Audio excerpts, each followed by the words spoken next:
Hello there, I'm Jimmy Vegas, and if I asked you what is the most controversial Zelda title out there, what would you say? Okay, maybe it's the one on a Philips CDI, or ages ago, whatever. I'm talking about proper commercial games that you can easily find somewhere on eBay or Amazon or whatever. Well, most people may say something like Phantom Hourglass.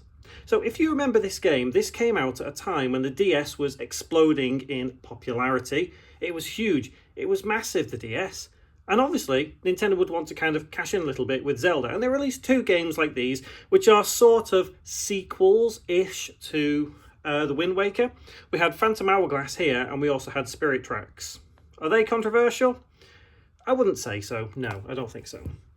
Maybe something like Ocarina of Time 3D, specifically the 3D version, not the Nintendo 64 version. Reason being, well, the original was so sacred, it was so perfect, it was as everybody wanted it. Why remake it? Is this controversial?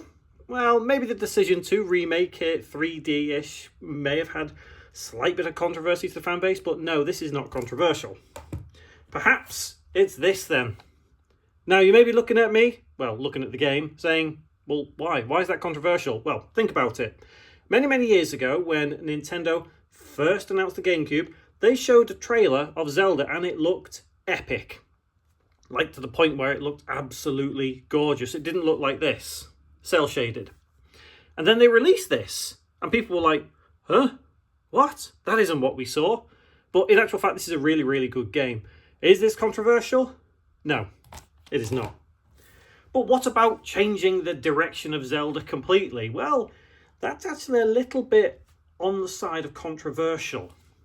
Is this controversial? No, it isn't. Look, Breath of the Wild changed the direction of Zelda. It made it open world. I had this little gag with my friends way back when, and we call it Zelda Scrolls. Obviously, we didn't know it was called Breath of the Wild then, but we'd call it Zelda Scrolls because it was an open world Zelda game. Is this controversial? I mean, I guess some people might call it controversial, but no. General consensus is this is not controversial. So, what is a controversial Zelda game? Ooh, hands. Let me present to you this. Yeah. Okay.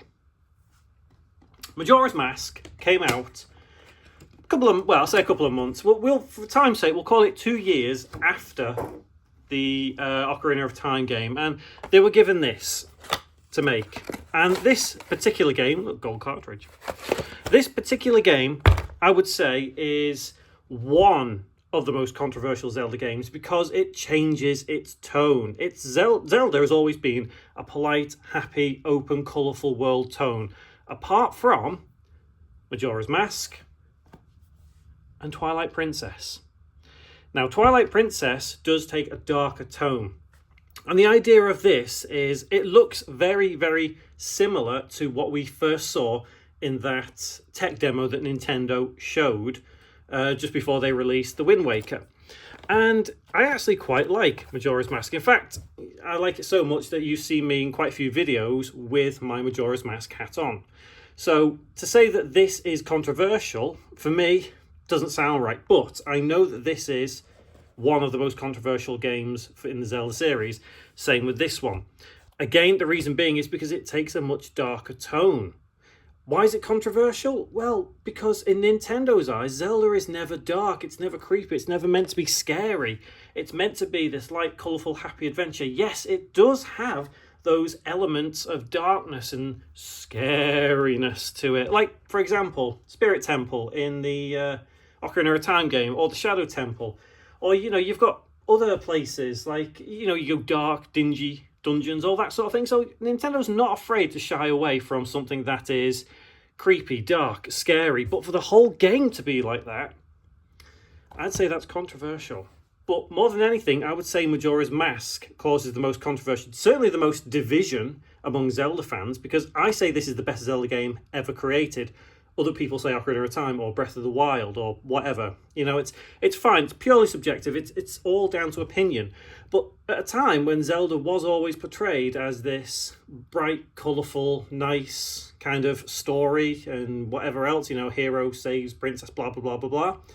And then you come into the world of Termina and the moon is basically piling down on you. The stories that go on in Termina are just dark. That's why this is controversial. Let me see if I can get this center frame, get a nice thumbnail for it or something. There we go. But at the same time, this is also very controversial, because you look at the Twilight in this, the idea behind it, the stories behind it, this is controversy at its peak. Or is it? Look, I know I'm going back and forth between these two games, but there is no deciding factor between which of these is controversial. Both are controversial, I would say, but obviously to different extents. Naturally, like I said, I go Majora's Mask. Other people would say Twilight Princess. And then you get other people saying Breath of the Wild, you know, whatever. I'm not saying those people are wrong, but ultimately one of those two games is the most controversial. Now it's down to you to tell me which one of those is the most controversial in the Zelda series. So let me know in the comments below, and I'll see you in the next one.